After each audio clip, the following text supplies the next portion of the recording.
You know, sometimes you have ideas and they just get rained on. And sometimes that rain causes things to grow in weird ways. Well, that's what's happened here. I wanted to give an update. I'm going to be doing some more with this area, but if you can see, the area has absolutely transformed. I was going to do crystal caves, and honestly that might still happen.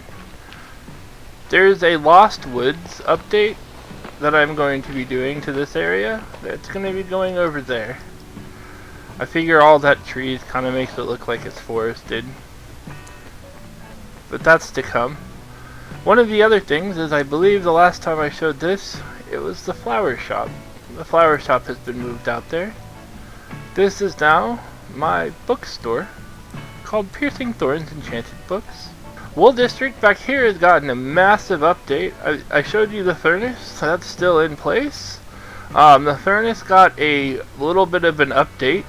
There is now droppers underneath the bottom, as well as the hoppers going into the side that are feeding this chest. So now the chest can get fed 4 times at a time.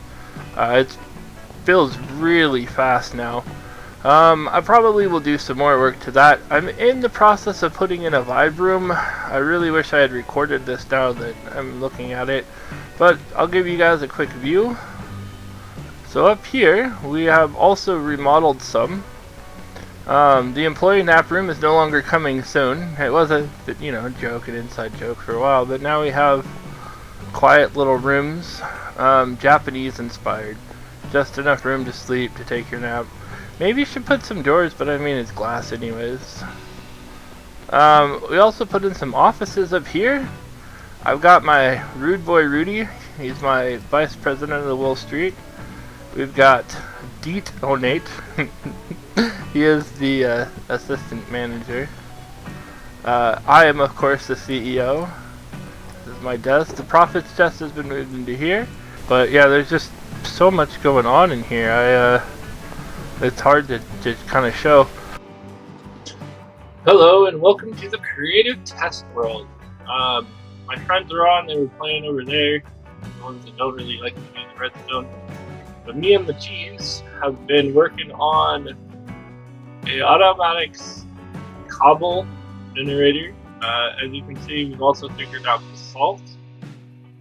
This is a pretty slick machine, I gotta say. Not trying to toot my own horn or anything, but definitely doing the thing. This one we've got the TNT duper on just so you can kind of see how it's going to work. I do still need to get this so it's on its own timer, and that way when it turns on, both of them will go and go kaboom, and then. But for right now, this is way more consistent. I know that there's designs out there that I can steal from, but I really wanted to build my own. I feel like,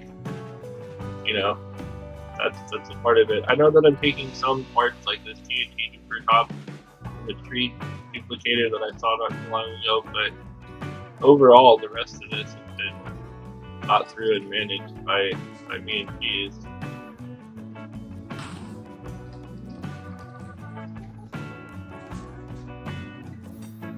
So anyways, I just wanted to kind of show some of the work that I'm doing on the back end.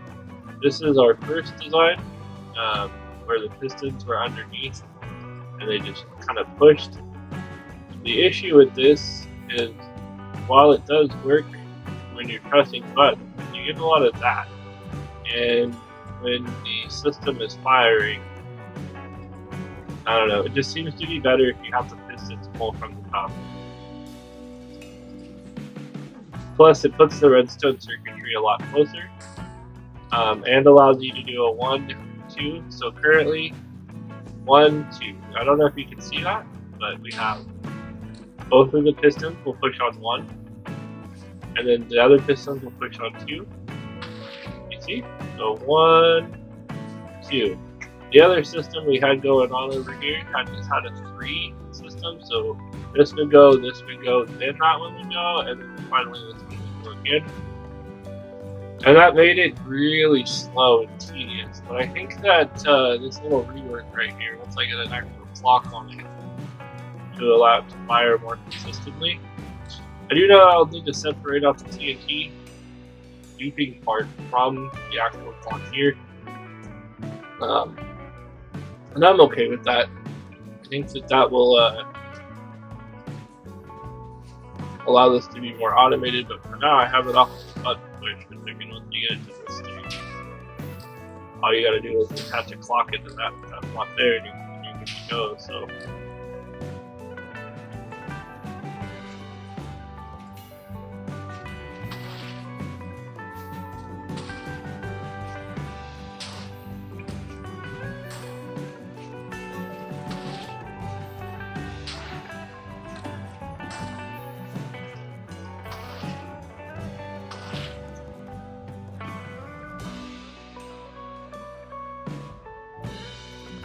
anyways, I know some of this stuff will get cut out, so just wanted to give some of my creative process a look into the back of what I'm doing. Alright, we're back in the overworld, and here is going to be where we're going to put the furnace. Right here will be the collection.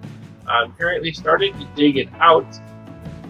Since I know that the time lapses of me digging are absolutely atrocious unless I can get a different angle, I'm not going to make you suffer through that ever again. But I am going to go through here and we're going to get a little bit of this dug out. And I'll be back with you as soon as I got that done. Alright, see you soon. Do you ever have those days, guys? Is this ever your life? It's okay if you want to look away. I would understand. People just don't ever give you space. Ah! Also, behind me, you can see that I have started getting the area all set up. I'm going to continue to dig some more, but the slimes down here are, they really seem to like me. So I'm at. Anyways, so far this is where the furnace is at, although we're going to disassemble it and kind of move it back. I've got the furnaces kind of stretched so I can see how long this is supposed to be. We've got our input and output test, but not easy saying it's wrong, so we're going to be moving it. Alright, so we've gotten an area now dug out. We've gotten our correct amount of furnaces in, 128.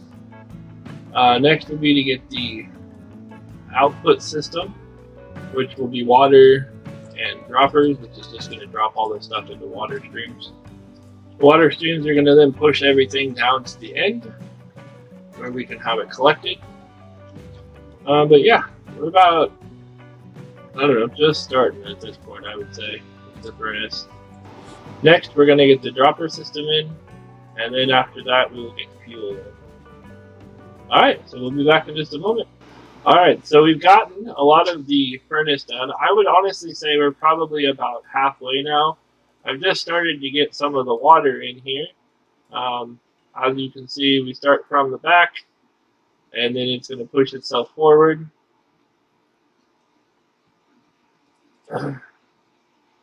Oh, this is not in the right spot. Ha, that's okay, though. So we'll move this up one. And just keep going here. I'm gonna try and do, I think, some buildy time lapse now, just to show you guys a little bit.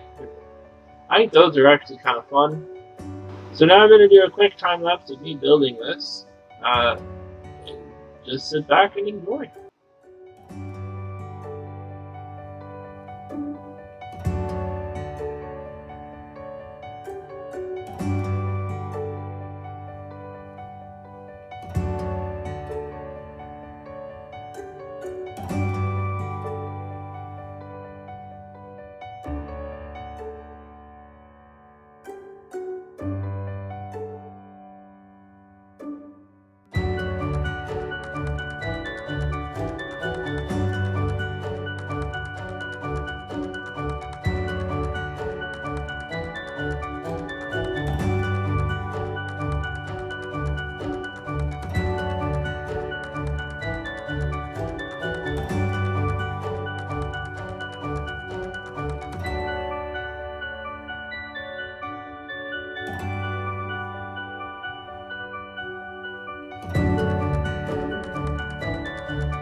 So I didn't want to show you guys me making all of these, but I did want to make one of them in front of you so that way you can kind of learn a little bit about redstone.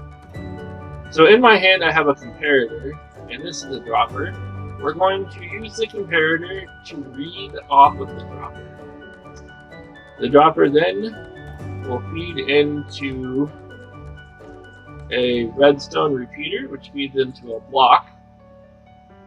This will then feed back into a redstone repeater, and then we will have it feed over here as well. The way that this is working is that when this pulls, it makes this have a level 15, which is higher than the level here, thus causing it to pulse. I'll put a couple of items in here so you can kind of see it go. This is how we're going to collect and have everything kind of shoot itself down. If you've kind of seen it before, great. If not, this is how this kind of does its thing. And as you can see, we'll have one at each one of these, and that's how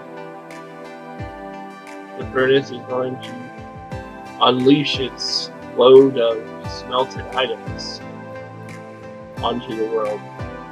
As you can see, currently they're coming out from nowhere, and I've also pushed it even farther back than what we had talked about one of the times before. It really doesn't matter how far this is back, you can always have the... Hello, sir. You're not welcome here. The construction site? Sir? Sir, I just told your friend. Okay. Wow. Sometimes your brain just stops working. Anyways, now that we're up here, you can see where the cart will go to put in with stuff. That'll fill down into those furnaces. The furnaces then smelt down and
So in this episode, we got the public smelter done. Next episode, we're going to get it all dressed up and pretty, and we're going to try really hard to get the inside of this area all finished out and decked out. I really would love to be able to